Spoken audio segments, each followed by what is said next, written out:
Welcome to the Health and Wellness Show. This is Paul Hambleton. In today's episode, we're going to be talking about headaches, pain, and sleep disorders from the perspective of a naturopathic doctor. Today we have Dr. Kathleen Regan with us. Welcome to the show, Dr. Regan. Thank you. It's a pleasure to have you on the show. Thank you very much. Before we get started into the issues of headaches and pain and sleep disorders, I was wondering if you could tell us a little bit about how you got started in your field as being a naturopathic doctor. Sure. So originally I was actually interested in psychology. My undergraduate was in psychological research. And when I was done, I was thinking about conventional medicine or psychology. I took a few years off. And at that time I was living in a small town in British Columbia that had a school for traditional Chinese medicine. A friend of mine lent me one of their books, which was a book about health and healing and nutrition, and I really never looked back from there. It felt right, and after doing a little bit more looking into it, I found naturopathic medicine, and that's what I went with. So it just captivated your interest, and you thought this was for you, and you've just pursued that ever since. Yeah. So do you have a specific area of expertise in your practice? Yeah, so in my practice I focus a lot on chronic fatigue, chronic pain, neurological conditions, mental emotional health, learning disabilities, insomnia, that kind of stuff. Mm-hmm. I imagine there's quite a bit of training and experience that you've gained in that area in order to get to the point where you are now. Could you tell us a bit about that? You know, my interest in the area started probably at a young age. I grew up with dyslexia, and I had a lot of trouble in early school learning how to read and write. So I spent about 6 years in a special remedial program. At that time, it wasn't really that common to be diagnosed. So the kids in my class had everything from, conduct disorders to cerebral palsy. So I always had a natural fascination with the brain, how the brain worked. And then when I went to university, I did a lot of research in that area, memory and cognition. And my degree was actually a research specialist. Then after that, I ended up working in the medical legal field for a number of years, dealing with personal injury claims and malpractice cases, actually, that pertained a lot to chronic pain, back injuries, spinal injuries, either some things that people just couldn't get back to work, ranging to catastrophic injuries. So I read a lot of medical files, and it was sort of around the time when I was thinking, I guess really I should back up and say, reading those files right out of university, I kept thinking there must be something better that people can do. Because I would get files that would include their diet diaries, what their lifestyles were like, their conventional pain treatments, everything, work records. And what I was finding is that there were a lot of areas where with their diet and nutrition that they could improve on that would help their condition significantly, but they just weren't being addressed. So it was kind of my personal interest in that area that drove me to focus on that in my practice as a naturopath. So you could see all these conditions and problems these people were having and what the treatments were, but you could see that they weren't really getting the help that they really needed. Right. A perfect example of this is someone, if you're in chronic pain and you're eating irregularly, you have dysregulated blood sugar, you're, eating foods that can be highly inflammatory, you'd be generally going through these, quite sick, through the journals of people who are quite sick and seeing, they couldn't, it would be so difficult for them to be feeling better, feeling more relaxed, reduced pain, just even eating and living the way they are, not sleeping, not eating or eating the wrong foods. And you could just really see where they could have a leg up if they had someone work with them in that way. I've always thought, I get these records sometimes from big pain clinics in Toronto, and I've always thought that naturopathy would have been a great addition to their program because, naturopaths are very well trained in nutrition and it's quite helpful. So then translating all of that into the services that you provide, can you tell us a bit about what type of services you provide these days? Sure. So, I mean, all naturopaths are trained in lifestyle counseling, nutrition, supplementation, acupuncture and traditional Chinese medicine, homeopathy and herbal medicine. And then after that, once people graduate, each naturopath kind of practices a little bit differently. I work a lot with the way that people live. You know, when I sit down with a client, we're going through what a day in their life looks like, what time they get up, what do they do when they get up, what do they eat, you know, what's the next thing, do they go to work, are they at home, you know, and how much are they exercising, like really getting into the basics of healthy living and trying to sort of slowly over time make incremental changes because it doesn't really help. It's too overwhelming if you start with the big changes at first. So, you know, I work a lot with people just on the basics, getting them going and educating them about healthy lifestyle and how to feel great. So from your trained eye, you're looking at what their general lifestyle looks like, and there may be red flags that are popping up for yourself, and they may or may not be popping up for the patient, but you're going to take what they give you as that raw data, so to speak, and then run that through your filters and your training and education to come up with an individualized plan for that patient. That's right. So what are the most common types of pain that you might see in patients? You know, pain-wise, I see a lot of different things. Like I'll get people who, first off, I should say a lot of people in their daily life experience pain on a minor level, from aches and pains, discomfort, to something more severe. So I see a lot of people with sort of general fibromyalgia, so they've been diagnosed with, you know, generalized pain. I see people with, you know, pain from residual injuries. And then probably the majority of what I see are people who are coming in complaining of undiagnosed pain. So they've started with aches and pains, and it's just progressed from there. They can't really seem to deal with it. And they're all very, very different, and they all tend to have very different causes. You know, so it's really sitting down with a person for a good hour, hour and a half, talking to them, figuring out what's going on. You know, in one person it could be, you know, arthritic changes from a physical injury. In another person it could be a buildup of waste acids in their body that tend to accumulate in the joints and cause pain. You know, once pain sets in and really gets into the neural pathways, there's sort of, you know, an ongoing pain circuit there. You know, you're looking at sort of helping to calm their nervous system, helping to use some supportive therapies to work with them through that. So it's very different depending on who you're working with.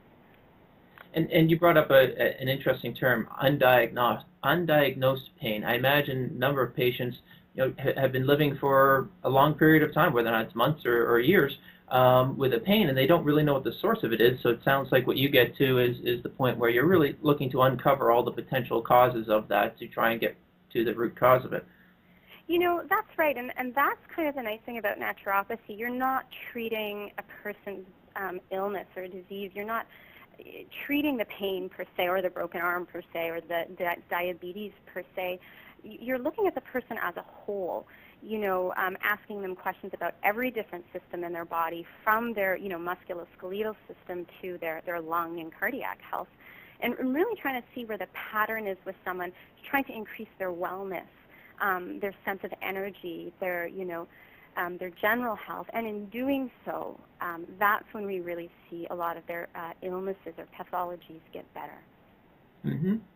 So do you see many patients with headaches? Yes. many people. Many people. It tends to be, you know, somebody coming in with a diet concern and they're about to leave the office and they say, oh, by the way, I get these terrible migraines. You know, I've had them every day for the last 10 years. So. Oh, yeah, by the way, I've had this 10 years. Yeah. So how would you approach somebody with headaches? And again, it's on an individual basis, I imagine here, but what would your general philosophy be? You know, again, it depends on the individual. You're looking at the root cause, but there's a few sort of more generic, general things that you're looking at with headaches. One, for me, I'm always wondering if there's been a head injury, because that can have residual effects. You're looking at food sensitivities a lot of the times with people. You can also be looking for imbalances in blood sugar. You're looking to see what their general circulation is like. That kind of gives you an idea of what their blood flow is like. You're looking to see if they have any other signs of systemic inflammation in their body, because again, that can really aggravate the brain health. It's kind of interesting because like conventionally we're coming back to this idea of inflammation in the brain. We used to think, or the thought was that the brain was very, the brain function was very set in stone, and the blood-brain barrier was impermeable. Now we're realizing there's a lot of neuroplasticity and a lot more crosses the blood-brain barrier than we ever thought. So if there's something out of balance in the body in general, it also affects the brain and the neurological system. They're all connected. So we want to be working and down-regulating inflammation. Mm-hmm. So headaches, that's a type of pain. Now, I've heard that people who have pain, they don't sleep as well. And then patients who don't sleep as well, they may feel pain more. What's your opinion about that? Right. Well, it kind of goes round and round in a circle. The studies show that people with pain specifically, and migraines lumped into that, they don't fall as deeply into slow wave and REM sleep. But, then again, people don't sleep well and then they develop headaches. So it's hard to tell where one starts and the other one ends. But there's a relationship there, certainly, that you've seen. There's absolutely a relationship. I mean, pain for sure is one of the #1 reasons that people report insomnia and difficulty sleeping in the first place. And with the pain patients that I see, it's usually always the #1 reason that they're not sleeping well. Most of them don't. So you mentioned insomnia. What contributes to sleeping and breathing disorders and insomnia and those types of things? Well, if you're lumping in together insomnia and breathing disorders, you're always thinking about sleep apnea, and that, I think, even from a conventional perspective, is viewed as, more of a lifestyle issue, metabolic disorder, diabetes, obesity. These conditions make it difficult and for the body during sleep, and they lead to problems with breathing and sleeping and sleep apnea.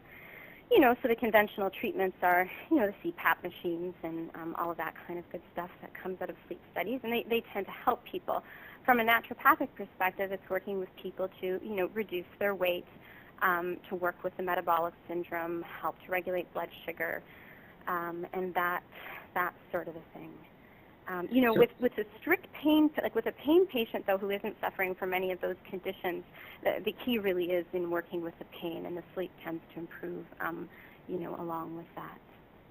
So in terms of treating patients with sleeping and breathing disorders, insomnia, like you mentioned, decreasing weight and monitoring blood sugar, looking at the pain issues, those are what you'd be looking at mostly?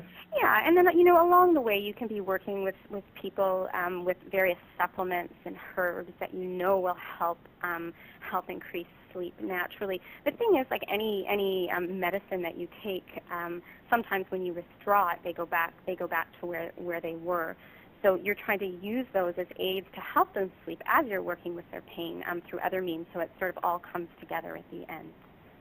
Okay, so the role with supplements in treating headaches and migraines, other types of pain, as well as sleeping and breathing disorders, what would you say that role is then? Well, I wouldn't say it's a rule. I would say it's how I practice. Different naturopaths have very different philosophies on these things. Myself, personally, in practice, I use supplements and herbs to support what I'm doing with nutrition and lifestyle. That's sort of how I operate, but it is different from practitioner to practitioner. Okay. Now, how would your approach, if somebody comes in for pain or a specific condition, that's often a motivating factor for people to come in the door and to see you, but how can your approach, your naturopathic approach, lead to overall wellness that I imagine your patients are looking for and you're looking to help them achieve? Right. Well, first off, overall wellness is the first priority, in my mind, because I think that sort of leads into a decrease in pain. But really, it comes down to getting to know that person, building rapport, building a relationship, hearing their life story. I think a lot of the times people end up in treatment centers and they don't really get to tell their story, they don't really get to tell their narrative, and there's an emotional charge in that as well as the physical aspects. So, really hearing that person on all levels, their emotional, their mental, their physical, even their spiritual health, and working with them in each of those areas to help them find balance. So often I'll sit down with a person and ask them, can you tell me what your goals are, your life goals, your health goals down the road, and we're going to try to work towards that. And if they have that end goal in sight and they really feel like they've been heard and know that we're working on all aspects of their health, I find that tends to put people at ease, and that in and of itself leads to increased wellness. I think you made an excellent point about telling their story, and that sometimes, just as a starting point, even to have somebody really truly listen and attempt to understand what's going on in their life and their situation can be very helpful, let alone the additional help then you're going to provide through your specific treatments.